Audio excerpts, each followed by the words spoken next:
नमस्कार।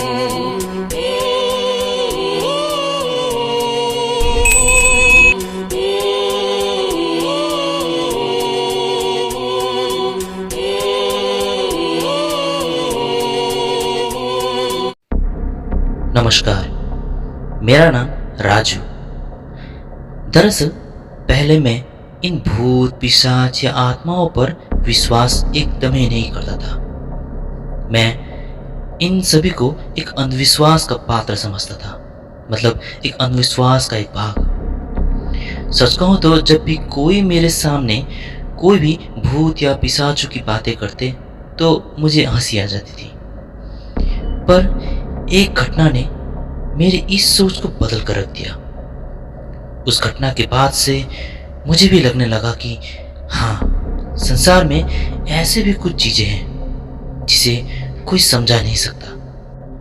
दरअसल हुआ यह था कि मैं एक समय कुछ दिनों के लिए अपने एक दोस्त के घर रहने गया था। उसने मुझे पहले भी कई बार यह कहा था कि उसके घर पर कभी कभी भूता गतिविधियां तो होती हैं, पर मैं इन सब पर विश्वास नहीं करता था और उसको भी यह कहता था कि ये सब अंधविश्वास की बातें हैं। मेरा दोस्त का नाम विवेक।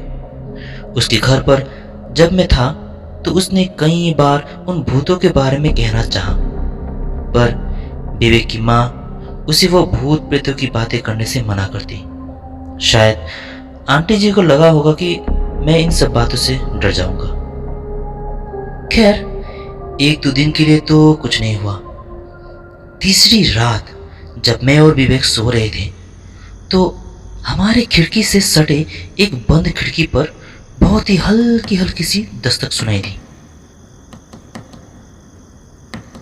उस दस्तक के कारण मेरी नींद टूट गई। मैंने अपने बगल पर देखा तो विवेक बहुत ही गहरी नींद में था। मैंने ध्यान से सुना तो अब भी वो दस्तक आ रही थी। वो दस्तक इतना ही हल्का था मानो कोई बाहर से उंगली से खिड़की पर बहुत ही धीरे धीरे से मार रहा हो। ऐसा लग रहा था मानो कोई बाहर से ही बुला रहा हो। पर इतनी रात गए कौन भला खिड़की के उस तरफ आया होगा, यह सोचते हुए मैंने कौन कहते हुए यहाँ से आवाज लगाया। मेरी आवाज से विवेक की नींद खुल गई और वो पूछने लगा, क्या हुआ?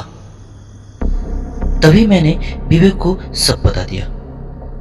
विवेक को सुनकर मुझसे कहने लगा, चुप ही रहना, उसको कोई जवाब ना देना राजू, और खबरदार खिड़की तो खोलना ही नहीं। उसकी यह बातें सुनकर बड़ा ही अजीब लगा। अब वो दस्तक भी आना बंद हो गया था और इससे पहले कि मैं कुछ कहता विवेक बोल पड़ा, और हाँ राजू, अगर रात को शौचालय जाना हो तो मुझे एक बार उठा देना, प्लीज अकेला मत निकलना। मैं जानता हूँ तू इन सब पर एकदम विश्वास नहीं करता और तू मेरे घर पर मेरे भरोसे आया है और मैं नहीं चाहता कि यहाँ रहते हुए तुझे कुछ हो जाए। बस मेरी बातों को याद रखना। इतना कहते ही वह एकदम से सो गया। कल की सुबह नाश्ता करने के बाद विवेक को मैंने एकांत में कल रात के बारे में पूछा। तब जाकर विवेक से पता चला कि उस खिड़की पर प्राय प्राय दस्तक होती ही रहती है और कभी कभी तो खिड़की के उस तरफ से विवेक को बुलाती भी है। कभी उसकी दीदी की आवाज में तो कभी उसकी माँ की आवाज में। कहती है कि विवेक विवेक जरा खिड़की खोलना, ए विवेक खिड़की खोल। कुछ इस प्रकार से विवेक को बुलाती और खिड़की खोलने को आग्रह करती। हालांकि आज तक विवेक ने उस खिड़की को उनकी बातों पर कभी खोला ही नहीं। हाँ, दिन भर वो खिड़की खुला ही रहता है और उस खिड़की पर कोई भी ग्रिल या नेट न होने की वजह से रात को सोते समय उस खिड़की को बंद करना ही पड़ता। और सिर्फ यही नहीं, विवेक ने उसके सिवा यह भी कहा कि कई बार उनके किचन पर ऐसा आवाज आता मानो कोई किचन पर खाना बना रहा हो, और कभी कभी तो किचन पर बर्तन गिरने का आवाज भी आता। हालांकि वहां कोई होता नहीं, जब भी वो आवाज़ें आती तो घर के लोग जब भी किचन के अंदर जाते तो वहाँ कोई नहीं होता। इसके सिवाय भी उसके ऊपर वाले सीलिंग पर किसी के चलने की आवाज़ आता और कभी कभी तो सीलिंग के ऊपर दौड़ने का भी आवाज़ आता। इसके सिवाय भी विवेक ने और भी बहुत कुछ कहा, पर मैं उसके हर एक बातों को सुनकर साइंटिफिक रीजन निकालने बैठ गया। सच कहूँ तो उसके कई सारे बातों का मेरे पास जवाब उस वक्त नहीं भी था। खैर, असल घटना तो उसके दूसरी रात को घटी। पिछले रात की तरह ही उस रात भी खिड़की पर कोई हल्की हल्की सी दस्तक देने लगा और मैं उस आवाज को सुनकर उठकर बैठ गया। मैं एक धुन में वो दस्तक सुन ही रहा था कि वो आवाज आना बंद हो गया और मैं दोबारा फिर से सोने लगा। मैंने दोबारा अपना सर तकिए पर रखा ही था कि उस खिड़की की दूसरी तरफ से एक आवाज आने लगा और हैरानी की बात तो यह थी कि वह आवाज मेरा नाम लेकर पुकार रहा था। राजू, राजू, सच कहूं तो उस वक्त मुझे एकदम डर नहीं लगा। मैंने खिड़की भी नहीं खोला, पर मैं खटिए से एकदम हल्के से नीचे उतर गया और अपने दबे दबे पांवों से घर से बाहर निकल गया। मैं धीरे धीरे एकदम चुपचाप अपने दबे दबे पांवों से घर के पीछे की तरफ गया, जहां से वो दस्तक दे रहा था। पर वहां जाकर देखा तो वहां कोई नहीं था। वहां किसी को ना पाकर मैं तो 2-3 सेकंड एकटक वहां ही खड़ा रहा और सोचने लगा कि आखिर खिड़की के इस तरफ था कौन और वो मुझे भला कैसे जानता है। हालांकि इस गांव में विवेक और विवेक के परिवार के सिवाय मुझे यहाँ कोई जानता नहीं, तो वो मेरा नाम ले कैसे रहा था। खैर, मैंने सोचा कि अब जब मैं उठ ही गया हूँ तो शौचालय जाकर ही आता हूँ। हालांकि विवेक ने कहा था कि अकेला शौचालय मत निकलना, पर सच कहूँ तो उस वक्त मुझे विवेक को उठाना मुझे ठीक नहीं लगा और शौचालय करने में मुझे भला समय ही कितना लगता, भला 1-2 मिनट ही तो लगता मुझे। मैं जल्दी जल्दी शौच करके निकल जाऊंगा और विवेक को पता भी नहीं चलेगा। यह सोचते हुए मैं शौच करने के लिए चला गया। शौच के अंदर जाकर जब मैं शौच कर रहा था तो पता नहीं एकाएक मुझे डर सा एहसास क्यों हो रहा था। किस चीज से डर रहा था मैं, मुझे भी पता नहीं, पर डर तो लग रहा था। मेरी दिल की धड़कनें तेज होने लगी थी। उस डर के मारे ही मैं जल्दी जल्दी शौच करके बाहर निकला। बड़ा अजीब सा अनुभूति था उस रात को, क्योंकि डरने के लिए हमें कोई साधन तो चाहिए, पर मुझे पता नहीं चल रहा था कि मैं किस चीज से डर रहा हूं आखिर भला।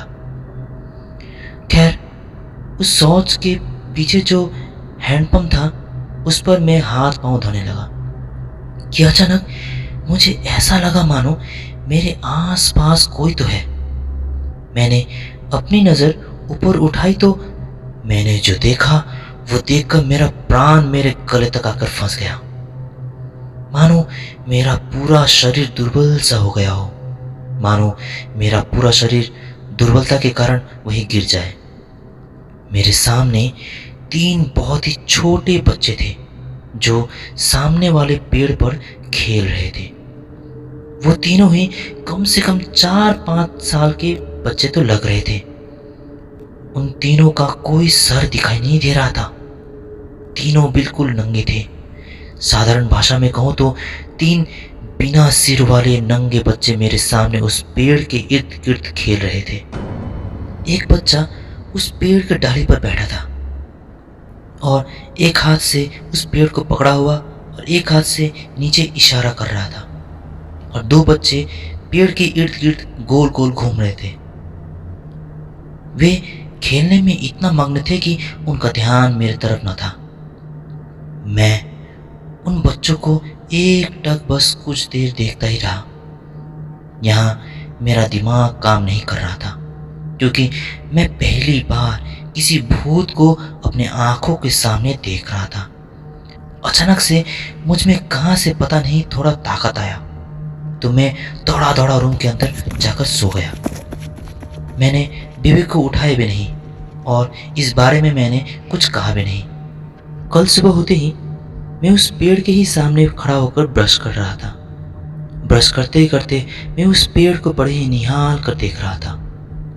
हालांकि मैं देख तो उस पेड़ को रहा था, पर मेरी आंखों के सामने कल रात का घटना ही घूम रहा था। मैं उन तीनों बच्चों को नहीं भुला पा रहा था। और उसी दिन की दोपहर मैं वहां से निकलकर अपने घर वापस आ गया। वो घटना ने मेरा सोच बदल कर रख दिया था। मैं अंधविश्वास को बढ़ावा नहीं दे रहा, बल्कि मैंने जो देखा बस वही कहा। उस घटना के बारे में मैंने बहुत सोचा और बहुत लॉजिक लगाने की भी कोशिश भी की, पर सच कहूं तो उस घटना का मैं कोई लॉजिक निकाल ही नहीं पाया और ना ही कोई साइंटिफिक तोड़ ही निकाल पाया। जैसे कि मैंने पहले भी कहा था कि मैं भूत प्रेतों की कहानी पर विश्वास नहीं करता था। हालांकि मैं इन सबको एक अंधविश्वास का पात्र समझता था, पर जो घटना मेरे साथ खड़ा था उसका भी तो कोई जवाब नहीं था मेरे पास। तो दोस्तों, यही था आज का कहानी। आशा करता हूँ आपको पसंद आया होगा। ऐसे ही सच्ची और डरावनी कहानियों को सुनने के लिए स्कैरी बेल को जरूर सब्सक्राइब कीजिए और बेल आइकन को भी जरूर दबाइएगा, ताकि आने वाली वीडियोस का नोटिफिकेशन आपको मिलता रहे और हमारे वीडियोस आप मिस ना करें। धन्यवाद।